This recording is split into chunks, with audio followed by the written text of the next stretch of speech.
Olá, vamos ao estudo de mais uma das nossas funções de nutrição, que são funções que têm por objetivo manter o nosso organismo vivo, que é a excreção. O nosso sistema urinário ele é responsável pela excreção e pela osmorregulação, ou seja, ele vai eliminar substâncias que são indesejadas, além de fazer o controle do pH do sangue e da nossa pressão arterial. O sistema urinário ele vai retirar os produtos do metabolismo celular, que a gente chama de excretas, além de substâncias que se encontram em uma quantidade muito alta no nosso organismo, o que garante a nossa homeostase, que é o funcionamento equilibrado do nosso corpo. O sistema urinário ele é composto pelos rins, onde o sangue vai ser filtrado e vai promover a formação da urina, né? Então, quando ele é filtrado, são retiradas as impurezas desse sangue, e pelas vias urinárias, que é o caminho por onde a urina segue depois que ela é formada, que seriam os ureteres, a bexiga e a uretra.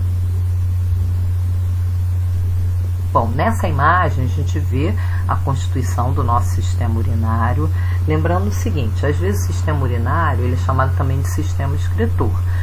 Só que excreta é todo produto formado no interior das células. Então, nós temos, por exemplo, o gás carbônico, que não é eliminado pelo sistema urinário, é eliminado pela nossa respiração. Temos alguns compostos que são eliminados pelo suor.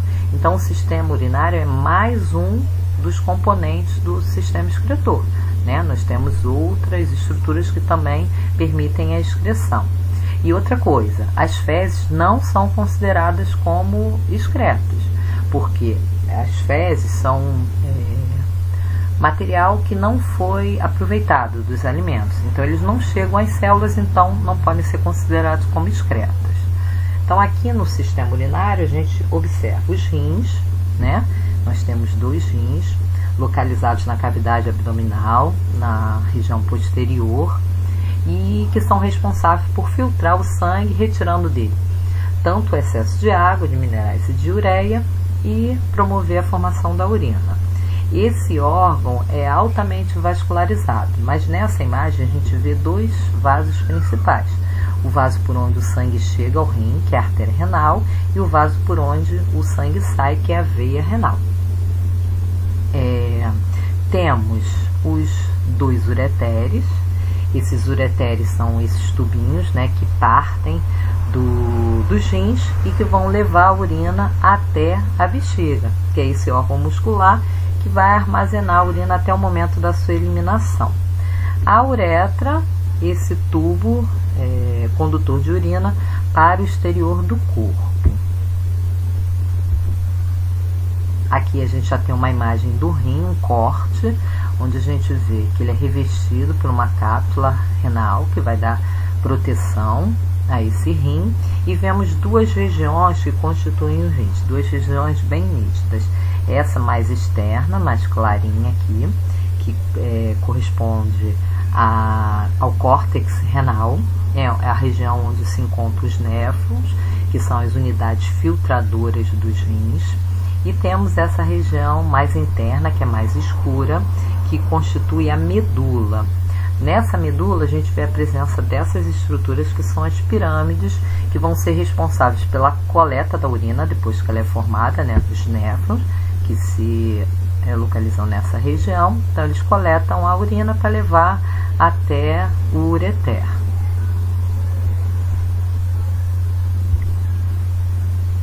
Já nessa imagem a gente vê a estrutura do néfron. Eu falei na imagem anterior que os néfrons eles se localizam principalmente na região do córtex renal. Esse néfron ele é composto pelo glomérulo, né? O glomérulo é um emaranhado de capilares sanguíneos que vão ficar protegidos no interior dessa cápsula, que é a cápsula glomerular.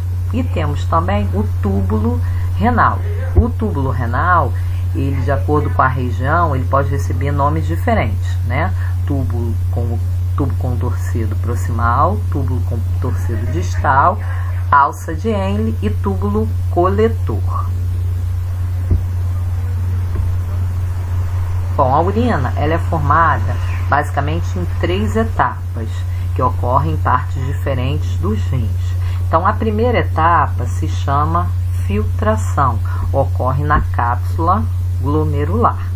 O que vai acontecer nesse processo? Esse processo é um processo passivo.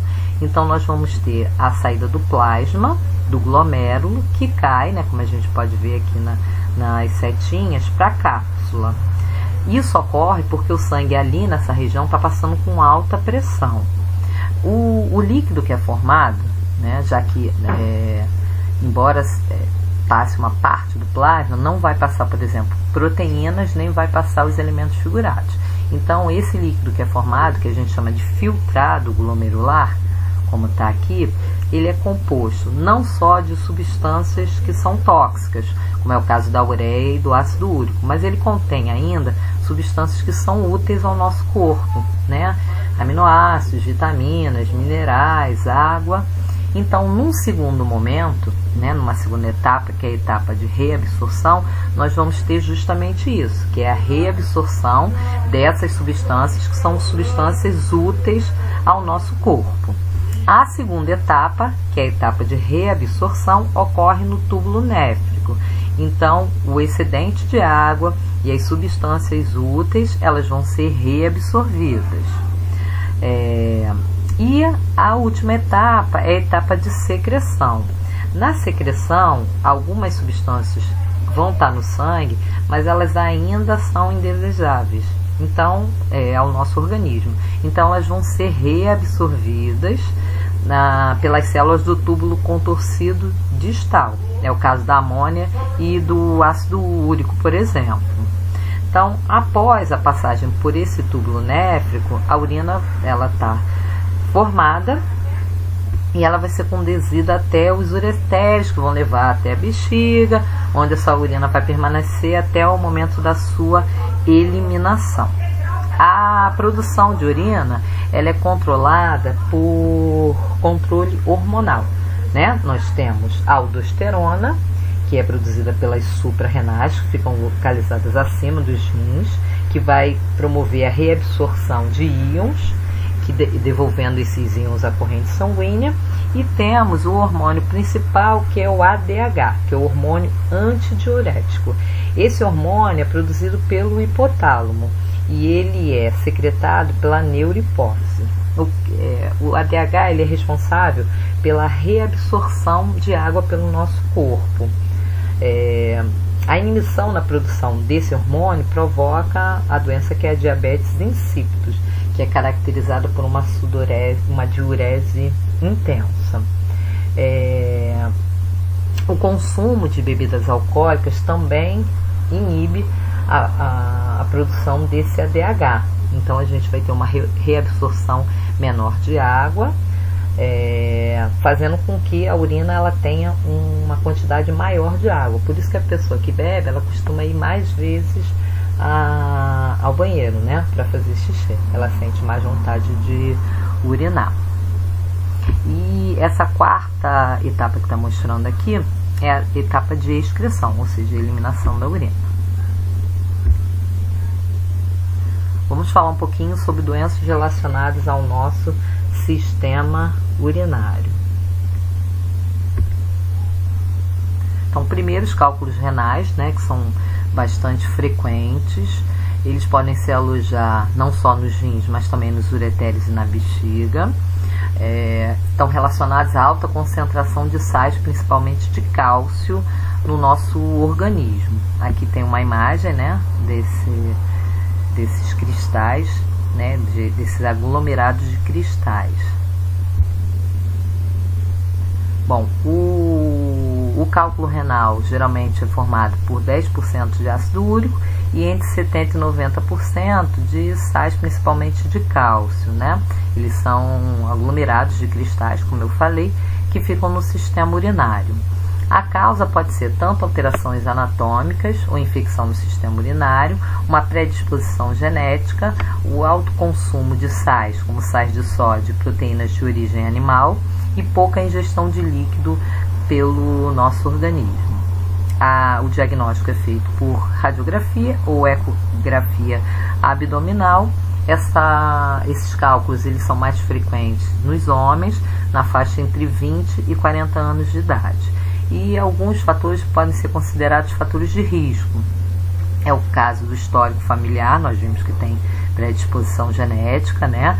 A dieta rica em proteína animal e com baixa ingestão de líquidos e fibras, uso abusivo de álcool, doenças intestinais, o sedentarismo e o estresse.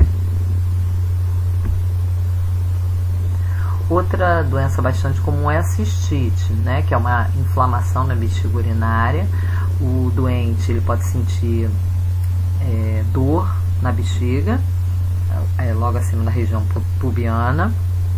A urina ela vai ser eliminada e geralmente a pessoa reclama de ardência, né, ao urinar, né, ou uma sensação de queimação, e pode apresentar às vezes sangue.